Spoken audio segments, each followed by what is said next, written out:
Terence Crawford gets called out by Tim Tszyu from down under there. Yeah, now that's a knife. That's what I'm gonna talk about in this video. Let's talk about it. What up, Fight World? It's your boy Ego, and I am back with some more boxing. Now, Tim Tszyu just defeated Brian Mendoza. Very strong performance, which I'll get to in a second. This picture I seen on Twitter, X, Elon Musk's X, and Tim Tszyu, he has a shirt that was already ready to go and pre-made, and it says Tim Tszyu's hit list. Harrison crossed out. Carlos Ocampo crossed out. Brian Mendoza crossed out. So that shows you he has a high level of confidence, because post-fight at the Mendoza fight, he got a shirt with the man's name crossed off. That's kind of like what they do at the NBA at the finals. If the Lakers are playing the Celtics, then they have Lakers shirts. It's saying like, oh, 2023 champions. And then they also have 2023 champion Celtics shirts just to have it on deck. So no matter who wins, they got the shirt ready made and printed. So he already had the Brian Mendoza tick him off the list, hit list shirt already made. So that's pretty slick. But this is the part I want to pay attention to. Tim Tszyu, he has underneath that, it says Jermell Charlo, Terence Crawford, and Canelo. Now, Charlo, we'll get to him in a second. The reason why I want to single out Crawford is because on my channel, I told you guys that's a fight that I truly want to see. Tim Tszyu versus Terence Bud Crawford. I think the styles make fights, and stylistically, that would be a good fight. Tim Tszyu has power. In the Brian Mendoza fight, the things that I really liked, and for more on the Brian Mendoza fight, I did do a post-fight video, so you can check that on the channel. But the things that I really liked from Tim Tszyu when he was fighting Brian Mendoza is his, I don't get just excited off of power. Power, there's a lot of guys that have power. I get more excited based on having power and knowing how to use it. How do you use and get that power off? Because it doesn't matter if you have power if you can't connect. So you have to have some timing behind that, some accuracy, things like that to get the power off. You can have all the power in the world, you can't hit the target, then it's not an issue. So what I liked about Tim Tszyu in the Mendoza fight is he knew how to get his power off, and he was very, and I do mean very, patient. Very patient, probably more so than I've seen him in past fights, and he was very composed. He took his time with his shots, and he was almost like pot shotting and waiting for opportunities to counter. Brian Mendoza was winning a lot of the early rounds from my view, and he was very crafty, giving some angles, very confident. But that confidence from Mendoza was broken down little by little, round after round. And around 4 or 5-ish, that's when Tim Tszyu started to stalk even more, and Tszyu started to unload with combinations. He wasn't jabbing. I would like to see more jabbing from Tim Tszyu, but all in all, it was a pretty surgical performance, and I like to see that. I don't want to see somebody with power who just like pushes forward and trotting forward. And you could argue that Tim Tszyu does it to a degree, but he put a little bit of science to it. Like, he was trying to be mindful on defense, and he was getting out of the way of some of the shots. His face wasn't all beat up at the end of the fight. So I think that particular style, especially if he fights like that, I think that would mesh well with what Terence Crawford does, especially since Terence Crawford, he's already done the thing at welterweight by beating Errol Spence. He's 2X undisputed. No one else can say they've done that. That's a male. The only other person is Clarissa Shields. But to do that and then move up, which to me, it looked like Crawford was pretty drained. When I seen Terence Crawford in the fight week for Errol Spence, his face just looked real sucked up and gaunt. So I think he's getting to the point where it would really benefit him to move up in weight.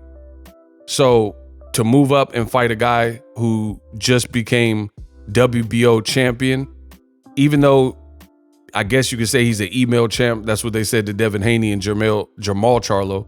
So at the end of the day, he did get a title defense, and a worthy title defense with Brian Mendoza. So that shows that he's ready and a real champion and things like that, at least to me, because I respect Brian Mendoza's heart and durability and his past performances like Jason Rosario particularly, and then his performance with Sebastian Fundora. but styles make fights. Mendoza was all wrong for Fedora, and Tim Tszyu in the later rounds, he was all wrong for Mendoza. So I like the fact that Tim Tszyu is putting this out there. Ego Stradamus strikes again. What can I say? This is a fight that I've been wanting to see, Tim Tszyu versus Crawford.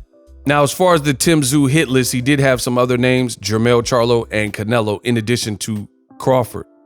I like those fights as well. Jermell Charlo, I think he won because he made a lot of money fighting Canelo, but then he lost because he actually lost, but he lost in terms of branding because although he made a lot of money, the performance that was put out, given how Charlo has looked and acquitted himself at 54 versus how he looked at 68, that set him back a bit, if we're just being honest.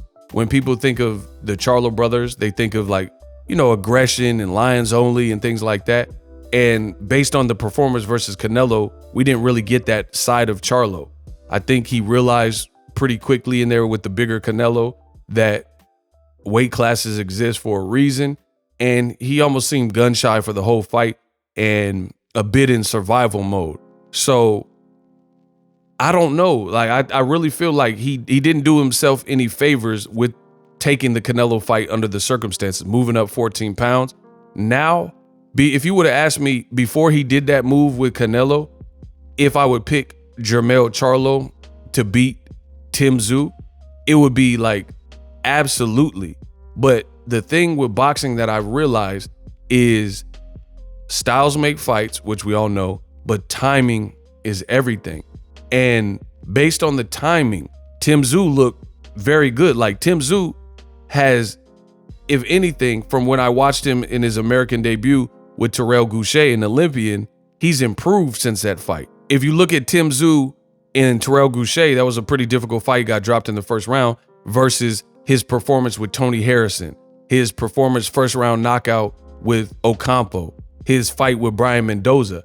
The Mendoza was, in my opinion, a better name than just like a guy with more momentum than Terrell Goucher at that point, right? And he did better in that fight than he did with Terrell Goucher. So I think he's evolving and he's getting better.